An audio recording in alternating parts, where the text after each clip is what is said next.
Welcome to this week's edition of Horses A to Z podcast. Our feature story today is on the State 4-H Horse Trail Ride. As you may know, COVID-19 has created some unique challenges, and an alternative trail ride was offered this year to Ohio 4-H members with horse projects. While the annual in-person event did not take place at Caesars Creek, 4-H members had the option to still complete their conditioning records and ride on a recognized trail of their choosing between September 11th through the 13th. While this was going on, the State 4-H Trail Ride crew, including staff, volunteers, and family, also went trail riding and uncovered some unique history behind the annual event and shared their own trail riding experiences. All right, so we are sitting at Elkins Creek Horse Park in the Wayne National Forest, and I am here with a 10-year 4-H veteran, Danny Seitner, who is joining us here at the trail ride this weekend. He has also served as a volunteer at the State 4-H Trail Ride. Danny, tell me a little bit about your 4-H experience and your trail ride participation and where 4-H has taken you today. Well, like you said, I was a 10-year 4-H veteran. I learned about the state events my last 3 years in 4-H and competed in the 8-for-8 my final year. The trail ride was always my favorite of the state events because I loved being able to go out and just ride my horse through the week, get her conditioned, and then go and actually just have a blast riding the trails. The TPR was a great way to learn because it made you more conscious about how your horse is doing, what was normal for your horse, and just in general animal husbandry of understanding your horse's limits and how to get them more conditioned the way they should be.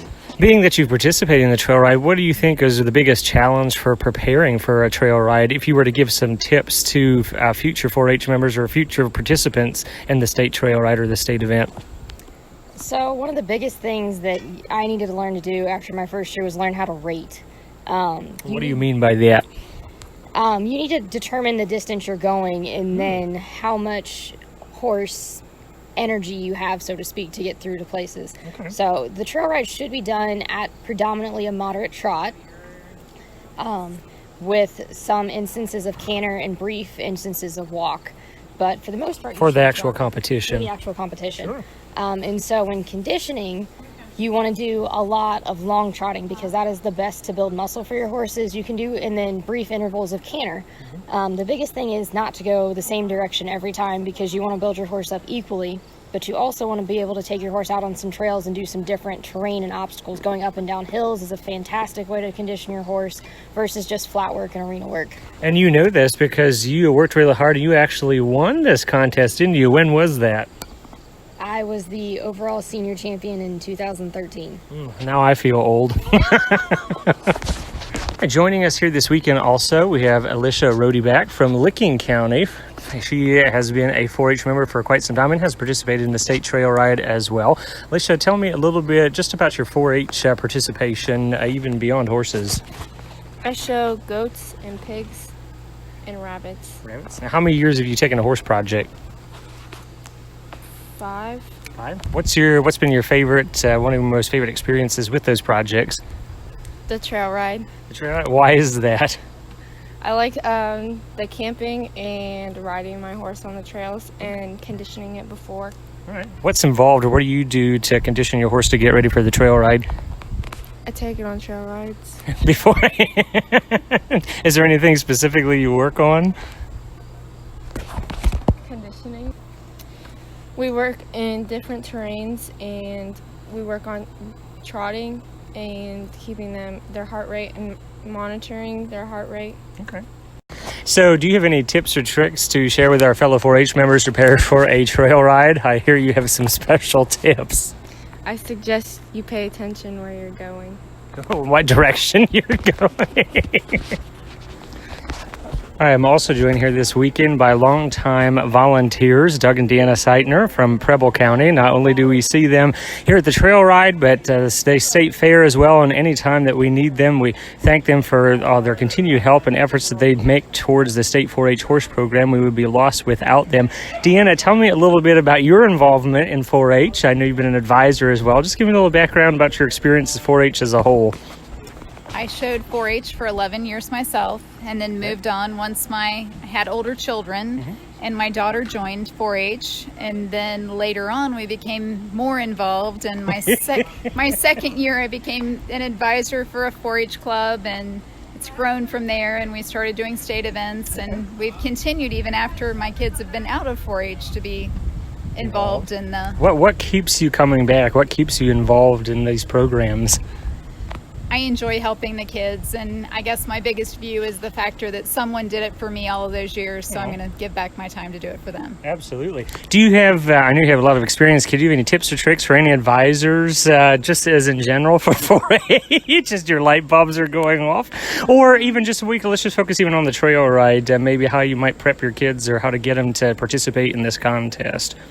Organization is a big thing for it. Get organized, have all the supplies that you need, do your conditioning record, know how to take your temperature, your pulse, and your respirations of your horse, and do that and condition your horse. So I can't just get on my horse, pull out of the pasture, and bring it out here and compete? No, that's not a good idea. Not a good idea. Yeah, my halflingers wouldn't last very long, probably. They wouldn't like you for it. All right, well, thanks, Deanna. Thank you. So I also have Tammy Scarberry with us here this weekend. She has some interesting factual information about the trail ride to share about the first trail ride that ever happened. She actually knew the winner. Could you tell me a little bit more about that?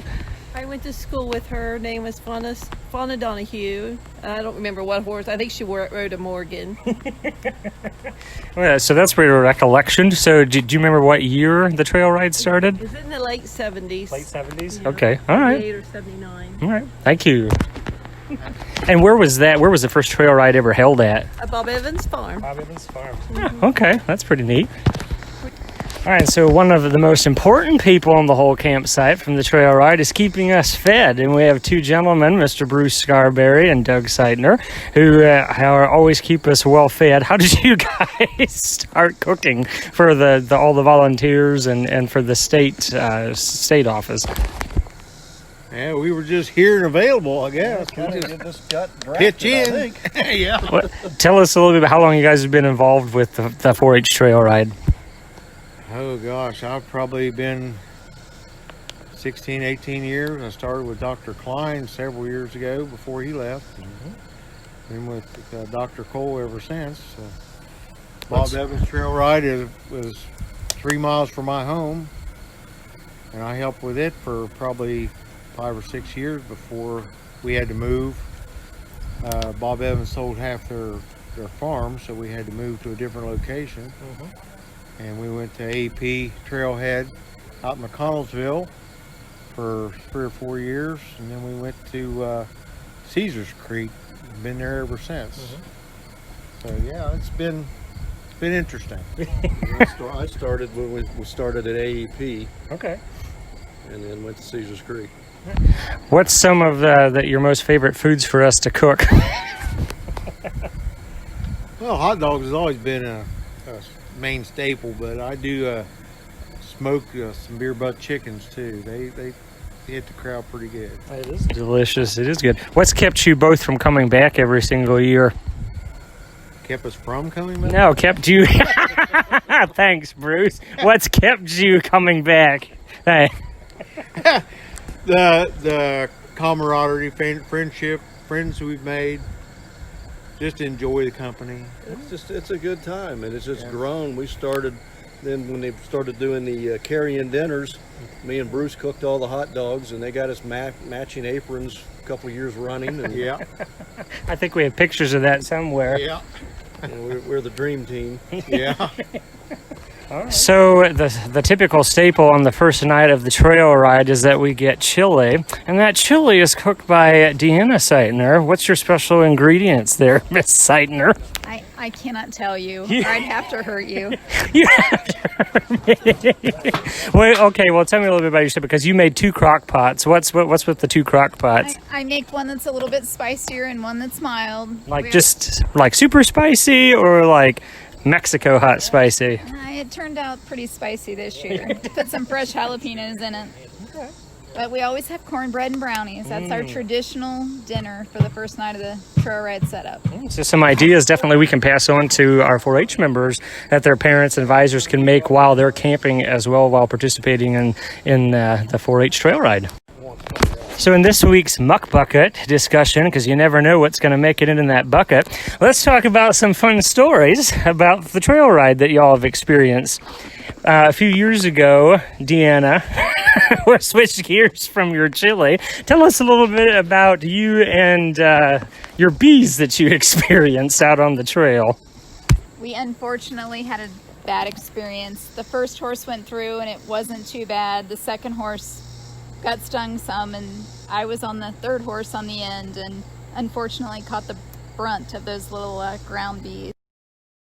And where did you end up? I ended up under that horse's feet and belly for a little bit, which scared me to death. Didn't she rip her pants out? Yes. Yeah, I think you ripped your clothes a little bit, didn't you? Had bees in her pants. Unfortunately. Bees in your pants, people. Bees in your pants. That's what I wanted. Unfortunately, yes, I had bees everywhere. Did you take Benadryl? I had to have I blew up like a balloon.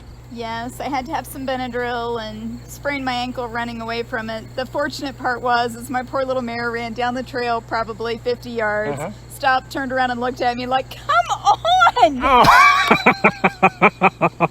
She did. I still can see that poor little mare. She's got a big blaze, and she turned around and she was like, come on, lady!